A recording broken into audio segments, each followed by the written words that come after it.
प्रारंभ से ही रवैया ठीक नहीं रहा चुनाव आयोग का। ये ऐसे इम्पोर्टेंट काम होते हैं क्योंकि चुनाव आयोग पे पूरा लोकतंत्र का काम रहता है, निष्पक्ष चुनाव हो और लिस्ट बने, वोटर लिस्ट बने, वो बिल्कुल सही बने, फर्जी वोट उस पर नहीं हो, असली वोट बाहर नहीं रहे, यही तो होता है। पर इस प्रकार का रवैया जब राहुल गांधी जी ने इनको सूचना दी तो भाई मेरी दृष्टि के अंदर मैंने जांच करवाई है।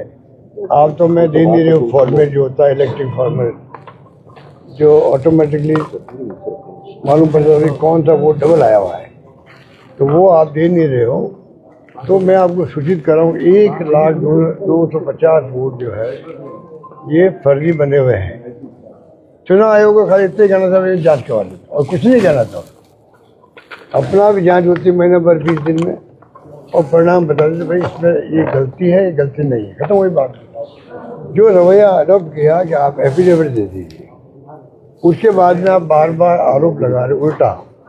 कभी भी ब्यूरोक्रेट जो होता है, चुनाव आयोग होते हैं, ये पॉलिटिकल लीडर जो होता है विपक्ष के हो या सत्ता पर कोई हो, उनको इस प्रकार जवाब नहीं दिया जाता है।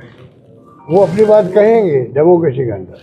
आपकी ड्यूटी है कि आप अपना धर्म निभाओ, कर्तव्य पूरा करो, कोई बात नहीं होती। इतना अविश्वास हो चुका है। बिहार में चुनाव परिणाम आए, राजस्थान में हमारी सब स्कीमें रोक दी, चाहे भले वो मोबाइल फ़ोन की हो, पेंशन हो, बुजुर्गों को, विधवाओं को, दिव्यांगों को पेंशन रोक दी। जो ठेला बढ़ता था खाने पीने के सामान का बंद कर दिया, सब स्कीम हमारी बंद कर दी। और बिहार के अंदर चुनाव चल रहा है, पोलिंग हो रही है, उस दिन तक जा रहा पैसा, पेंशन का भी जा रहा है, वहाँ एक दो योजना और है वो पैसा भी जा रहा था। पेंशन 400 से कर दी 1100 कर दी, वो भी जा रहा था। 10,000 रुपये जा रहे थे महिलाओं को। एक महिला का 10,000 का मतलब पूरे परिवार को प्रोवाइड करना होता है। ये चलता रहा मामला और चुनाव आयोग आके मुंह के बैठा रहा। ये जो स्थिति बनी है, इसलिए अब जो FIR की शुरुआत करी है 12 राज्यों में, यूपी में क्यों नहीं करी? और सुप्रीम कोर्ट में केस चल रहा है FIR का, आप थोड़ा इंतजार करते। आप क्यों मतलब सुप्रीम कोर्ट में सब जुडिस केस है और आपने शुरुआत कर दी, तो इसमें आपकी नीयत की खोट लगती है। इसलिए पूरे देश के लोगों में आक्रोश भी है, गुस्सा भी है और अविश्वास पैदा हो गया है चुनाव आयोग पे। ये उचित नहीं है। जितनी हमारी एजेंसी है, जुडिशरी हो, चाहे वो CBI, इनकम टैक्स, ED हो, चाहे वो चुनाव आयोग हो, ये महत्वपूर्ण एजेंसी है देश हित के अंदर। और जिस प्रकार का रवैया सभी एजेंसियों ने अडॉप्ट कर रखा है, उससे देश में सरकार के प्रति भी अविश्वास पैदा हो गया है। ये स्थिति बन गई। वोट चोर की बात क्यों कहेगी? वोट चोर, गद्दी चोर का नारा क्यों लगाया गया? ये जो डाउट क्रिएट हो गए, इसलिए इस प्रकार नौबत आ गई।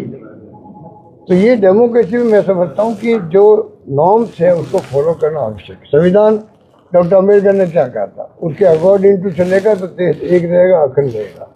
धर्म के नाम पे आप डिवाइड करो देश को, क्या चाहते हो आप? पूरा मुल्क एक रहे, अखंड रहे। इंदिरा गांधी जी ने जान देती पर खालिस्तान नहीं बनने दिया, राजीव गांधी शहीद हो गए और ये लोग परवाह नहीं कर रहे हैं। पता नहीं किस दिशा में ले आएंगे देश को। ये चिंता हम सबको, नागरिकों की होनी चाहिए। बिना नागरिकों के सहयोग के खाली विपक्षी पार्टियों के राहुल गांधी जी बोले अकेले, उससे कुछ नहीं होने वाला। वो खुद ही कह रहे हैं कि भाई जो देश की आने वाली पीढ़ी हैं उनके जहन में आने चाहिए किस प्रकार के फैसले हो रहे हैं। ये प्रदेश को लेकर क्या कहेंगे? चीफ सेक्रेटरी बदल गए अचानक, आगे क्या स्थिति लग रही है? चीफ सेक्रेटरी बदल गए वो तो अच्छी बात है, पर जो अंत में चुनाव जीती है कांग्रेस पार्टी बहुत भारी बहुमत से, उसे आंखें खोलनी चाहिए सरकार की, मुख्यमंत्री जी की, कि बार बार जो मैं उनको आगाह कर रहा हूँ, चेता रहा हूँ, वो समझ नहीं पा रहे हैं। हम विपक्ष में जरूर हैं, हम चाहेंगे गुड गवर्नेंस हो, अच्छी सरकार चले, जनता का भला हो और विकास के काम हो, ये तो हमारी नीयत रहेगी। तो हम तो चाहते हैं कि बार बार इनको आगाह करें कि आपकी स्थिति अच्छी नहीं है। आप किसी गांव में जरूर रास्ता के अंदर एक ही बात मिलेगी आपको कि किसके पास जाएं, सुनवाई नहीं होती हमारी। पिछली गवर्नमेंट कामों को याद करते हैं, ये तो तथ्य है सबके सामने। तभी समझ नहीं पा रहे हैं। अब झटका जो इनको लगा चुनाव में, अब तो समझना चाहिए। कानून व्यवस्था स्थिति बिगड़ रही है, रोज एक्सीडेंट हो रहे हैं, कोई परवाह नहीं कर रहे डिपार्टमेंट वाले, रेप हो रहे हैं, डकैतियाँ हो रही है और मर्डर हो रहे हैं। अब बाकी स्थिति ऐसी है कि आप जोधपुर देख लीजिए। मैं अलग से प्रेस कॉन्फ्रेंस करूँगा यहाँ पर कि जो हमारी बिल्डिंगें खड़ी है, मैंने जाके पत्र लिखा मुख्यमंत्री जी को देखने के बाद में, तो सुबह लाइब्रेरी की बिल्डिंग खड़ी है, आपका एयरपोर्ट के बाद में स्पोर्ट्स कॉम्प्लेक्स बनाया, 80 करोड़ रुपये लगाए हम लोगों ने, पड़ा हुआ है खराब हो जाएगा।